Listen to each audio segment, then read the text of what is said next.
Hello, everyone. Good evening. It is so good to see you all in the house today.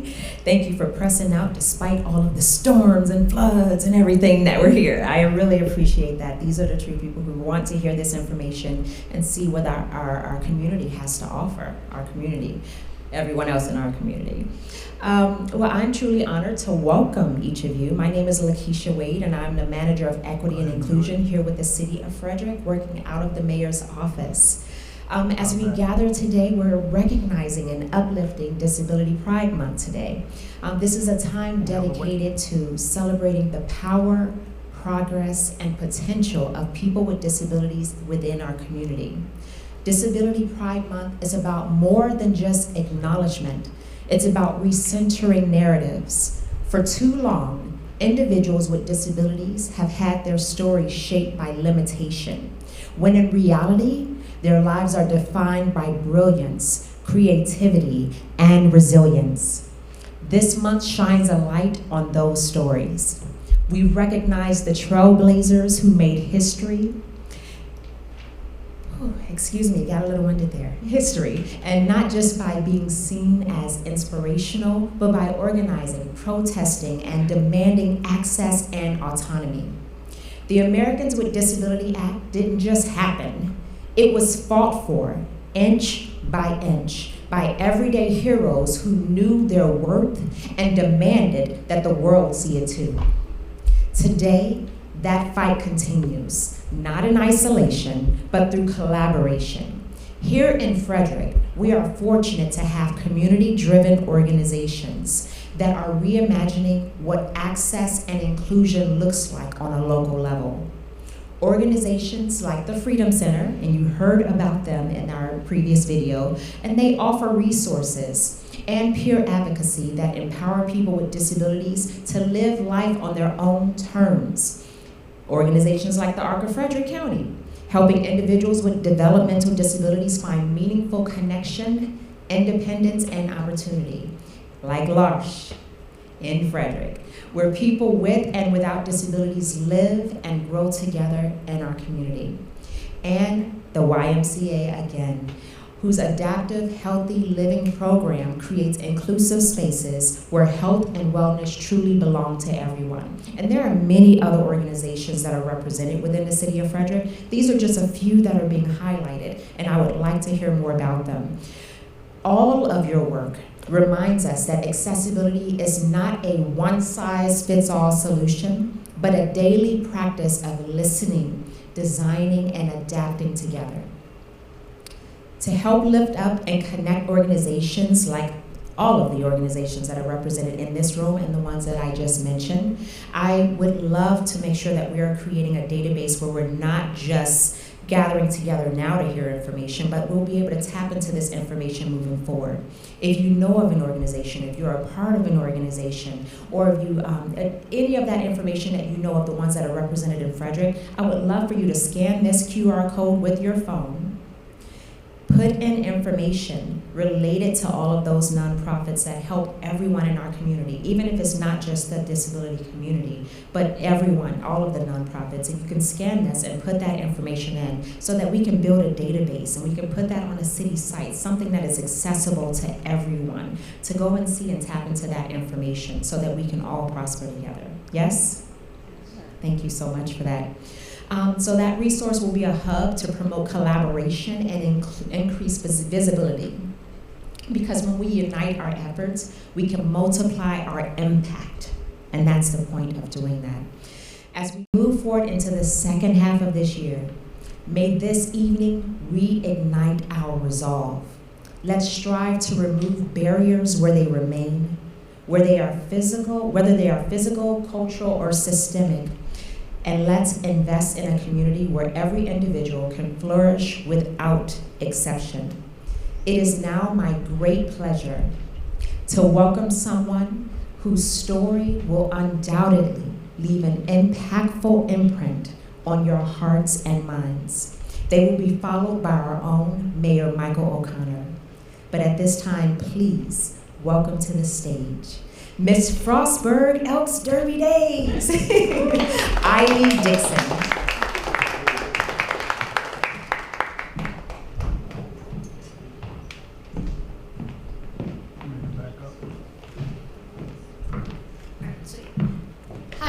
everyone. First, I want to thank Michael O'Connor and Shauna Knight for inviting me to come speak today. We are all here because on July 26, 1990, the ADA was signed into law, also known as the American with Disabilities Act. That was only 35 years ago. And while we have come a long way, we still have a long way to go. And the disability minority is the only minority that anyone can enter at any phase in life. It does not matter your age, race, or background. And I am a part of that 80%. Now, let me fully introduce myself. I am Eiley Dixon, Miss Frostburg Elks Derby Days, and as you can probably tell by the stick in my hand, I am blind. But I only became blind 4 years ago at the age of 20. I always make the joke that I did not see blindness coming. It's okay to laugh, it's okay. But I learned that there's so much that I did not know about blindness, not just the statistics about blindness, but also how to get around everyday life without vision. I mean, imagine closing your eyes and then going through life having to do your chores without looking, being able to do your laundry, your cooking, anything of your daily habits are much more difficult now. Or also imagine never seeing your loved one's face again. It is very difficult to overcome, and as we all know, we probably know somebody that's disabled, whether it's a friend, family member, or acquaintance. And the number of disabled people that give up once they become disabled is very heartbreaking to me. And that is largely because before I became blind, I was on my way of becoming a nurse. I was then told that for any type of nursing, including teaching, I would be seen as a liability even if I managed to get my degree. Then everything else I brought up, like a 911 operator or vet tech, also got shut down for the same reason. I was told I could do hotel laundry, should be my overall career goal now that I was blind. And I was fed up with the system that is working against me and not with me. I want to be an independent blind woman, and I cannot do that in the system that is currently in place. So that is why at the Disability Expo, I actually stalked Michael O'Connor. I was going back and forth whether or not to tell that story, but I was volunteering and I heard he was going to be there, and I had my chaperone look at what he looked like from Google, because I wanted to talk about what he was doing for accessible design when it comes to the blind, as I was born and raised here in Frederick County. And as somebody that lives in Frederick County, I want to be able to be an independent blind woman as much as I can, and it can be difficult not being able to drive, especially in how country our areas can be. So I'm very happy that he has looked over my stalking and has invited me to be here. But, you know, I live in a world that's no longer built for me. The world is made for the average, the majority, and that just is not who I am anymore. But test after test and surgery after surgery, they did everything they could, but nothing worked to save my vision. They did everything they could because society views disability as something we need to fix. The medical model of disability tells us that the disabled person is the problem, that we need to do everything we can to fix them, to cure them, to make them fully able, whatever that is supposed to mean. But I am not broken, and I don't need to be fixed. But Thank you. But then there's the social construct of disability. The idea the disabled person is not the problem. Everything around them is. Making the world more accessible is not only easier than you might think, but it's more beneficial. It's called the curb cut phenomenon. Slanted sidewalk crossings are great for wheelchairs and walkers, but also mothers pushing babies in strollers, couples riding bikes, and kids on their skateboards. So imagining a world where I belonged, where everyone with a disability did, is amazing to think about. To me, that world isn't one that I can see. It's one that I don't have to. Thank you.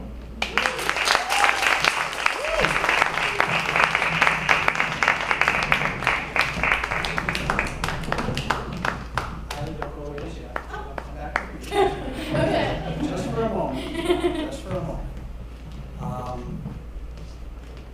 You're right. You're not ordinary. You're extraordinary.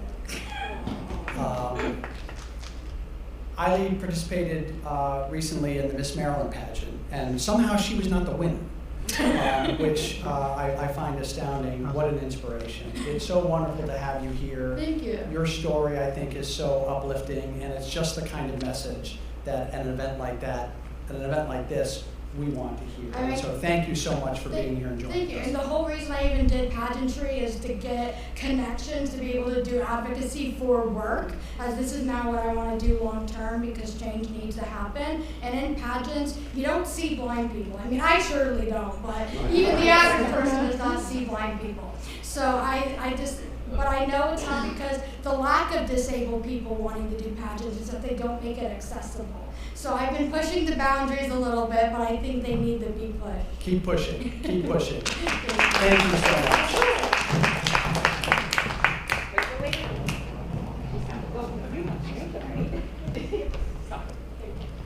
Wow.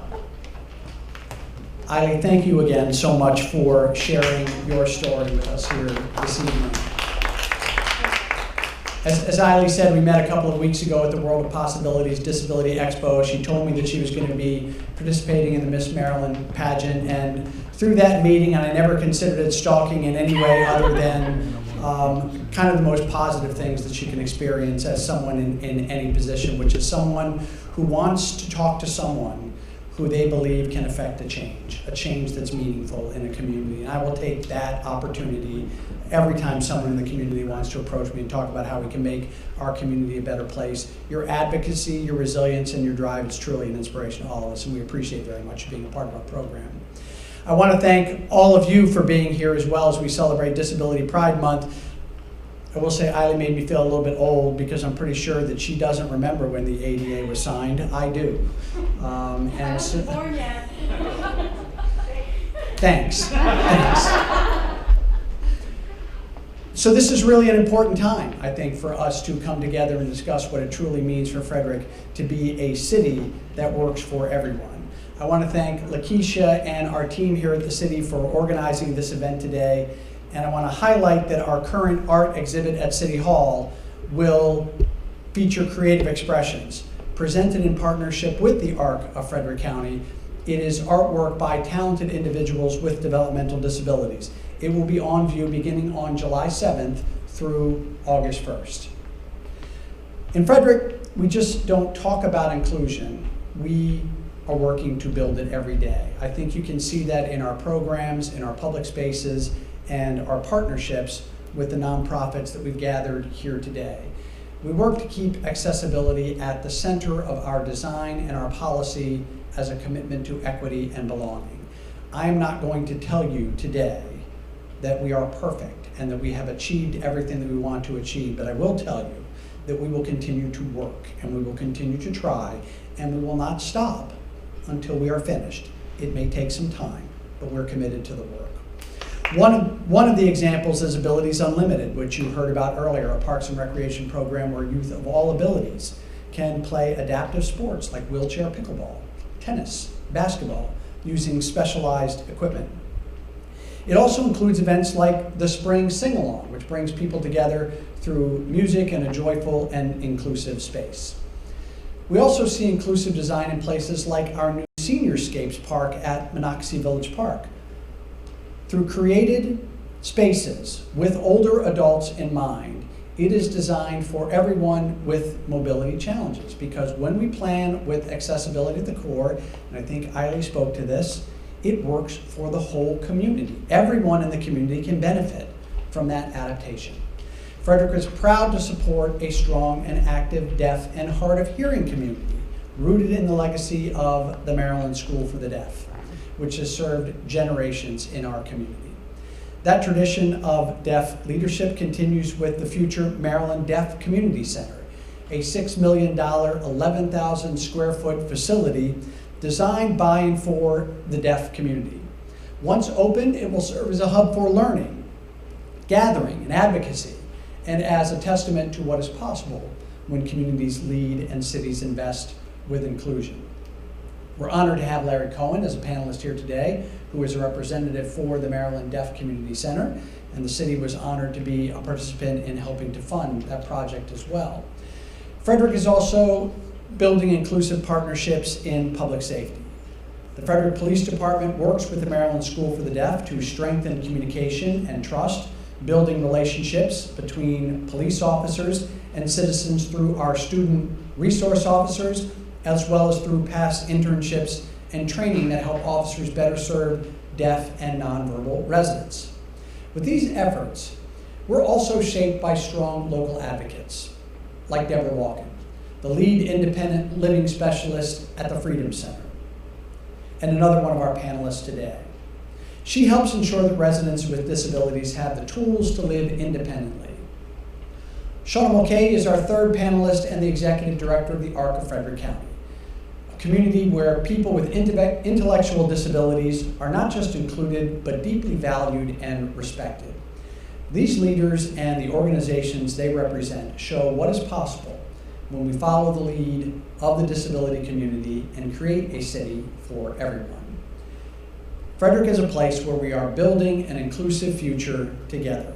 This work continues with support from many partners, including the YMCA, the ARC of Frederick County, Community Living, Special Olympics, the Buddy Project, Scott Key Center, Platoon 22, and the Veteran Services Center, among many others. Together, they help ensure that no one is left out. Disability Pride Month gives us a chance to celebrate these efforts and recommit to the work ahead. Accessibility is an everyday responsibility. It's thoughtful design, inclusive policy, and shared leadership. As our country prepares to mark 250 years, and we look ahead to the next 250 years of Frederick's story, let us ask, are we creating a city where everyone can thrive? Are we making space for connection, creativity, and joy for neighbors of every ability? Do we honor the dignity of every resident? I believe the answer can be yes, and as mayor, I believe Frederick is on the right path. Thank you to the selfless advocates and organizations and neighbors who show us what it means to build a city for everyone. Thank you all for being here. And now let's welcome our panelists, Larry Cohen with the Maryland Deaf Community Center, Deborah Walken with the Freedom Center, and Shauna Mulcahy with the ARC of Frederick County.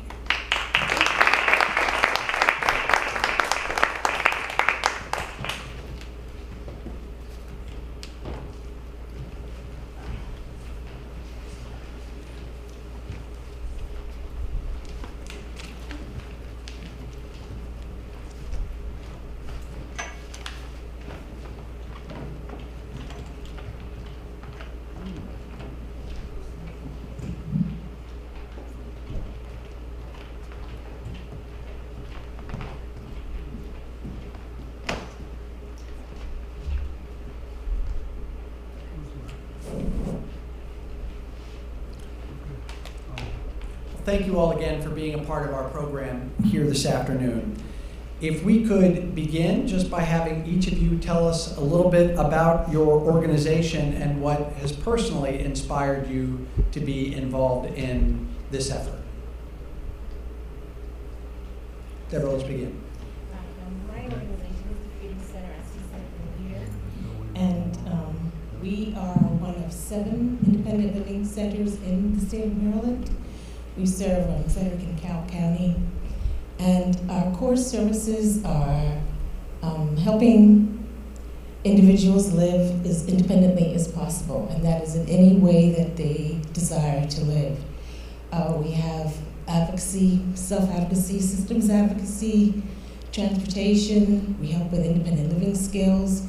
We also assist with persons transitioning from high school to college or to go to the workforce. And also we just help persons in any way that they need to live independently. Just come to us and we listen and we advocate in whichever area they want. Thank you. So the ARC of Frederick County is a nonprofit that supports both children and adults with developmental disabilities in our community. We were founded by a group of parents in 1958, and now we do serve over 600 people in our communities in a variety of services. So some of that is services that we provide through our fundraise dollars as we put a lot of value into pushing services forward. My calling was I actually had volunteered with the ARC in middle school and high school with my Girl Scout troop, and I realized I had a huge passion for it, so I continued working with people with developmental disabilities throughout my college career as well. And when I came back from college, I was very enthusiastic to find that there was a development vacancy at the ARC of Frederick County, and so I have been there for over 14 years. Wonderful. Larry.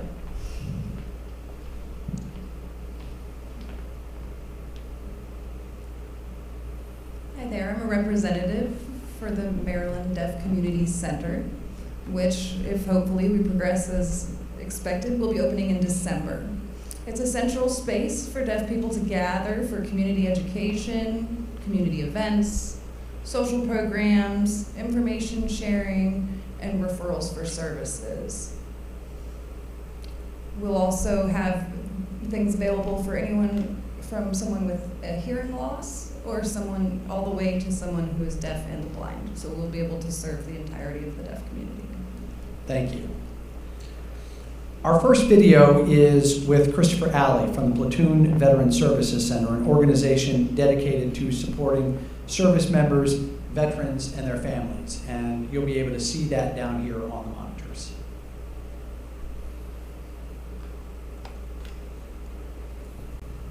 Here at the center, we recognize that there are more than just the physical disabilities. There is the mental disabilities as well.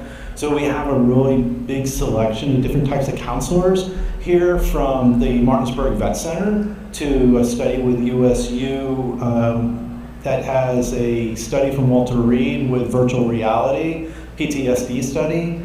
And we do have group sessions for PTSD with EMDR. So we kind of take on the idea that counseling is kind of like dating. If you're going to find the person that's going to fit right with you, then you got to find your person to get the proper kind of counseling you need. So what are some of the biggest challenges that you see in your work for individuals with disabilities in our community? And if you can give us some ways in which you think your organization has succeeded in helping to break down those obstacles and barriers. Well, here at the Freedom Center, what we see mostly is persons having difficulty finding occupation, finding work, because they're labeled, or they're not seen, or they're not given the opportunity to apply for jobs or have interviews. We see they have difficulties with healthcare services, retaining support persons, and it's a trickle effect, because if you can't get employment, then you're not going to have a certain amount of income to be able to afford the services that you need. But so what we do is we offer interviewing skills, mock interviews. We actually call organizations and find out, let them know that there are ways that they can make their businesses accessible, and to give chances to our consumers who have abilities but are just not being given a chance to show their strengths and be a part of the work situation where they can be successful at the job. I would echo what my colleague said. So there are many barriers, but it is so individualized. But something that we do often see often is that individuals aren't always given the opportunity for meaningful employment. And similar to what Eiley had shared, maybe not a job that they might actually want and not always want to feel like they have to settle for, or even just earning more hours at their place of business. Something that we have done is we partnered with other organizations to host a reverse job fair, where then we flipped the script for people with disabilities. So the employers had the opportunity to come and interview people that have disabilities. And then something else that we're always happy to do is we're happy to go and meet with employers to discuss any concerns and fear, offer training opportunities for the staff that they have on board, just to help break down some of their barriers and feel out some of their concerns. And I must add too that there are some organizations out there that are willing to give us a chance, to get in the door, because as even ordinarily now, if you put an application in online, it takes a long time, you don't hear. But if we go in there, and some of the organizations are quite happy to hear us and at least look for what would be put in. So we do have some organizations that are quite, that are quite willing to help, but just need more of that. Absolutely. Larry? Well, the biggest barrier for many deaf and those who are losing their hearing is that they aren't aware of what services are available out there because they're so spread out. With one central place, we'll be able to send out that information in one place so someone can come to us and get all of their resources. They can get community education. Before we had telecommunication, like now we have video phones and such, we had TTYs. Some of you might be familiar with those.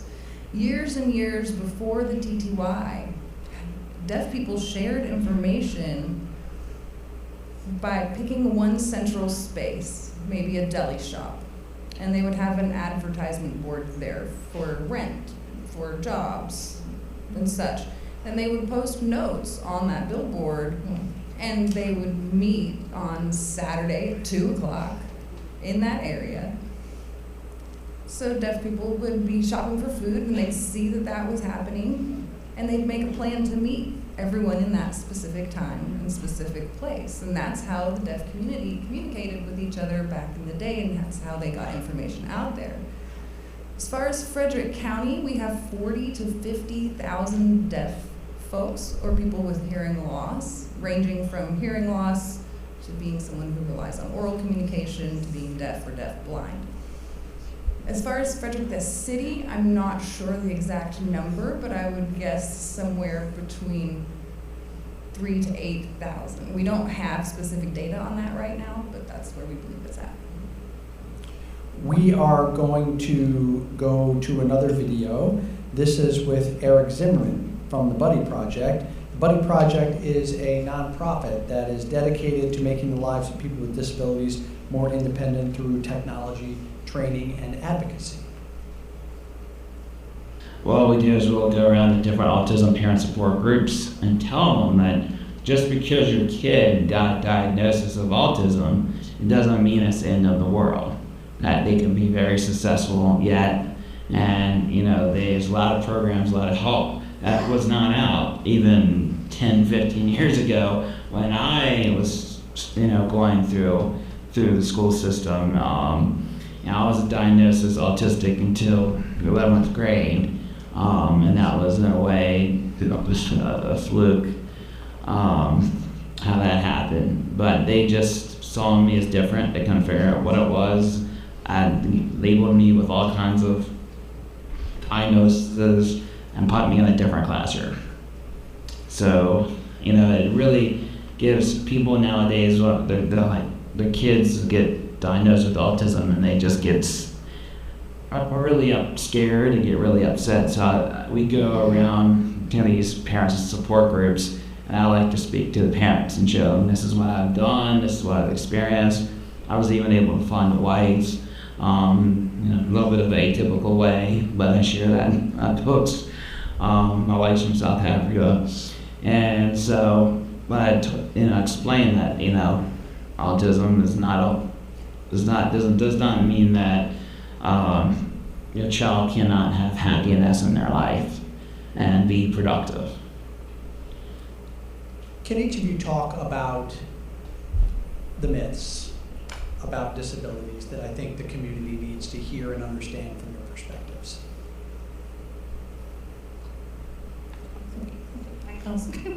Sure. So I think a common myth or misperception is that accommodations can give an unfair advantage. So accessibility and accommodation remove barriers, not just for people with disabilities, and it makes it all about equity and not about extra perks or that someone might be getting something additional. I think another one of the myths is that if you're disabled, you just can't do it. And I think what we, society, needs to understand is that having a disability just means that you can have to do something differently. It's not that you cannot do it. So that's one of the biggest myths out there, that just recognize that individuals have strengths, they have weaknesses, just as able-bodied persons. So take a person, not just by the cover, but listen, hear, understand, and give them a chance to find out what's there. So get rid of the myths. You don't label every single person that you see. Take them as an individual, and then get to know the person and just recognize the person there and work with that.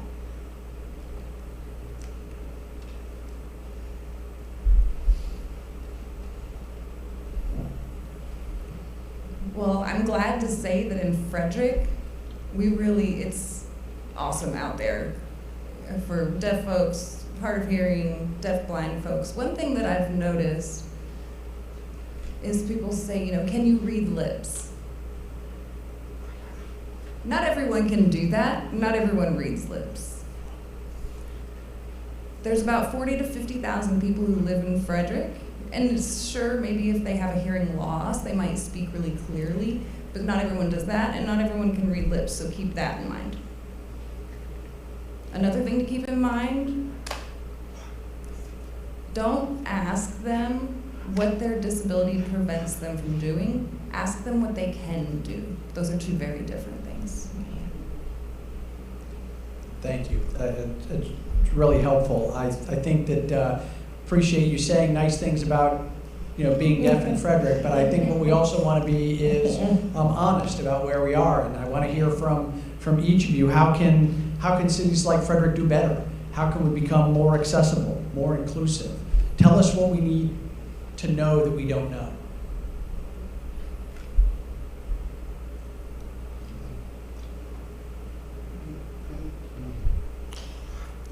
Often when we go into restaurants, it seems like a lot of the servers and so they have papers and pens ready.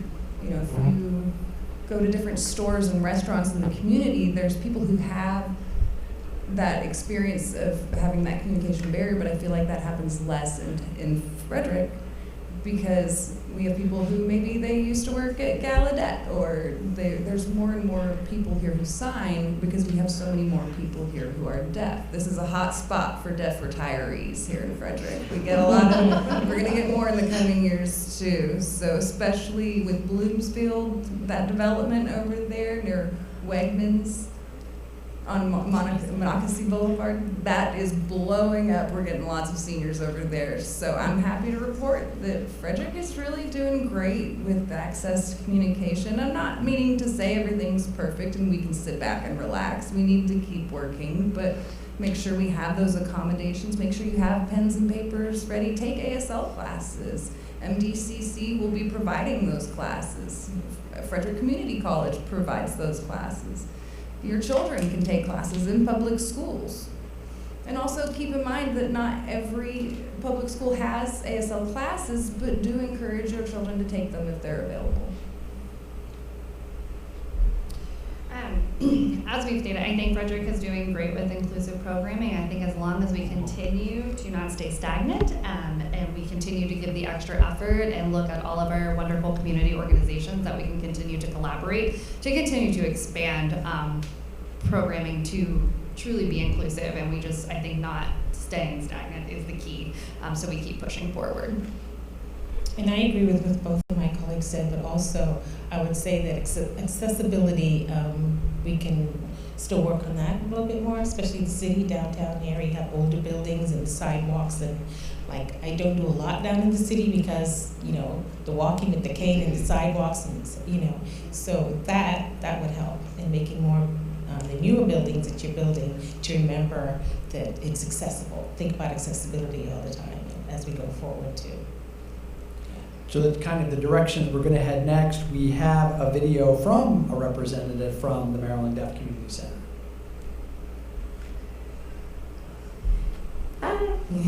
Over there, you will see the Maryland Deaf Community Center that is now being built. This center is for all people who live in Maryland. More likely, the center will be ready this December.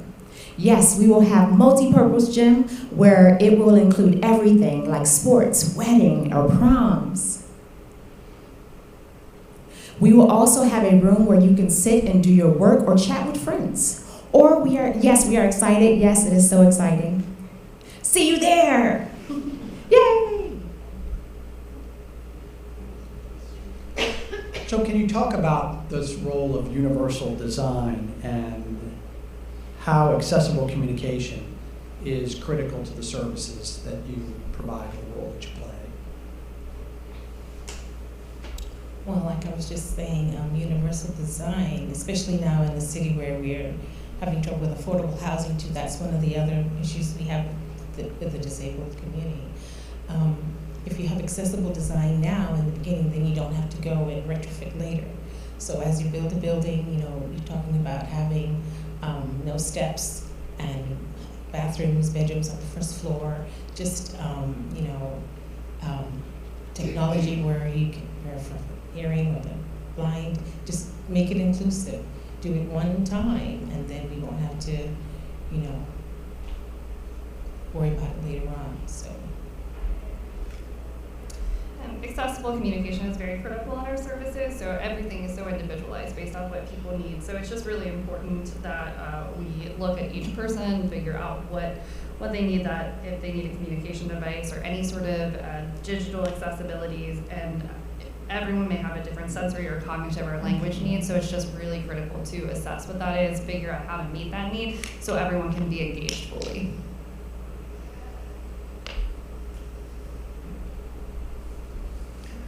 Really, today, we are in the internet era, right? And over the next 20 years, we're going to be using that heavily. So we really want to focus on what will be available in the future. And for people who live in America, we all have access to that internet, right? And so that brings us closer to access to all of that information that we need. But making sure that people, regardless of their economic status or such, have access to the internet, that is one of the most important things. Those essential services, making sure that we can offer those, maybe give them at a discounted rate or for free, that would allow everyone to have internet access. You've each touched upon it a little bit, but what are ways in which the broader community, the business community, can become stronger allies to the disabled community?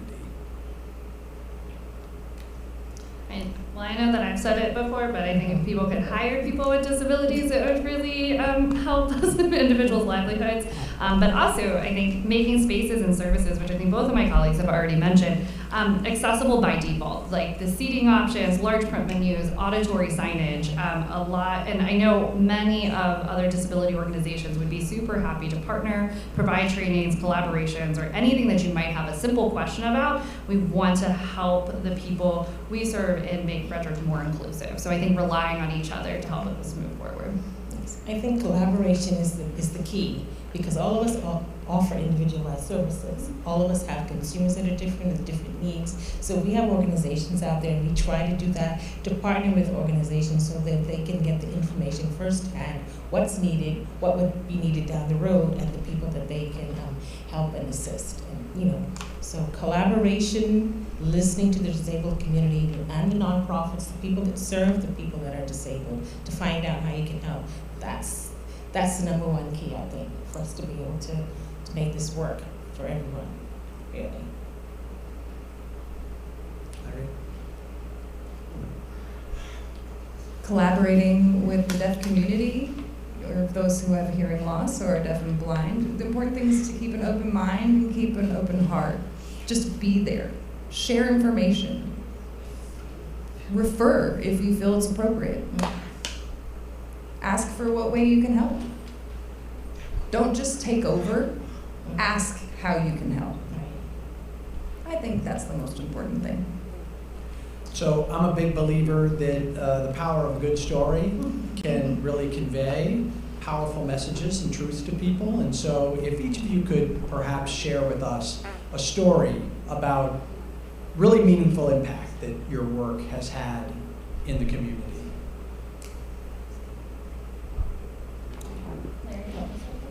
Larry? I'm having to think.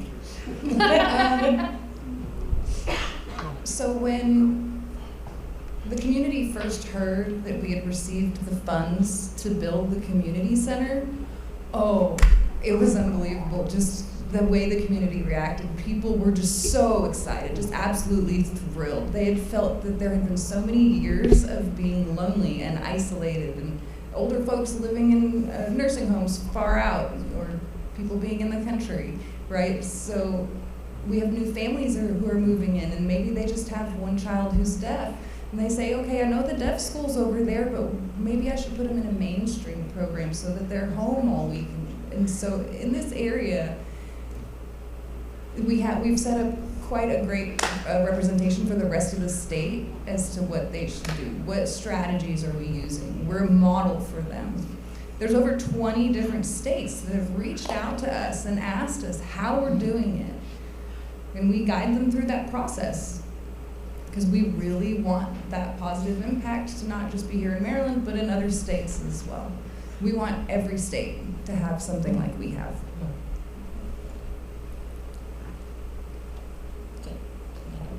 And for me, at the Freedom Center, since I've just been with them for a year and a half, and I actually am working there because I became disabled myself. 2 years ago, I was a medical technologist before, standing, working, and then I just couldn't do that job anymore. So I had to go out on disability, and I wanted to work again, but I couldn't do what I did before. So I called the Freedom Center, looking for a way to get back into the workforce, being a disabled person, and they said, you know what, with what you're talking about, why don't you work here? Because after I finished that job, got my master's, and so I was able to come there and study human services. But what I like about what we do there is we have consumers that come in that have been isolated, that didn't know the possibility of working, or thought they couldn't work, or weren't able to develop their own strengths. And with working with these consumers, they can go to college, they can join friendships, and know that they do not have to stay where they are, that they have a right to live, they have a right to chase their dreams, and we help them do that. So whereas before I always tell them at work, before I was diagnosing disease, now I'm giving life. Because every day I go in, I have the opportunity to help somebody live a better life. And that's what we do. That's what motivates us. And I think it's just a success story every day for me, just go in there and do that. So, yeah. Thank you for sharing. I think there are so many day-to-day successes that we like to highlight on a regular basis. There's one that really brings me joy. There's two people we serve who have been in a relationship for years and years, and they dreamed of building their life together just like any couple. So we had the privilege of supporting them to move out on their own, finding housing that worked for them, giving them the tools that they were able to live independently. They recently made the decision and got married, and with that we stood by them, we honored their dignity and their autonomy. And since then, we're continuing to support them, advocating for the benefits that they need, they deserve. And I just think that their journey is a really powerful reminder that disability pride includes the right to love, choose, and live your life on your own terms. Yes. What I'd like each of you to give us is something for us to take away. There's a lot that we can take away from this program tonight. Give us one thing that you would want us to walk out of here and never forget. I would say accessibility and acceptance. Just remember that disability can happen to anybody. And it's not an exception to living, it is living. So we just have to remember that, accessibility and acceptance. I would say that it's definitely okay to know not where to start, or to not know where to start, but that you want to, and so you can rely on all of the wonderful organizations that we've all discussed here today to help you and to strive towards more inclusion.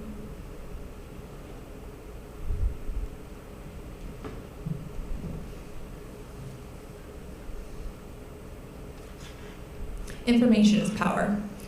I mean, it doesn't matter what your disability is, information is power. Larry Cohen with the Maryland Deaf Community Center, Sean Mulcahy with the Arc of Frederick County, Deborah Walken with the Freedom Center, Eiley Dixon. Thank you all so much for making this program so impactful and meaningful for everyone who had an opportunity to be here today and to watch this. Thank you for helping us to acknowledge Disability Pride Month and for being a part of our Cultural Connection panel. And thank you all for joining us this evening. Have a wonderful evening. Thank you for having me.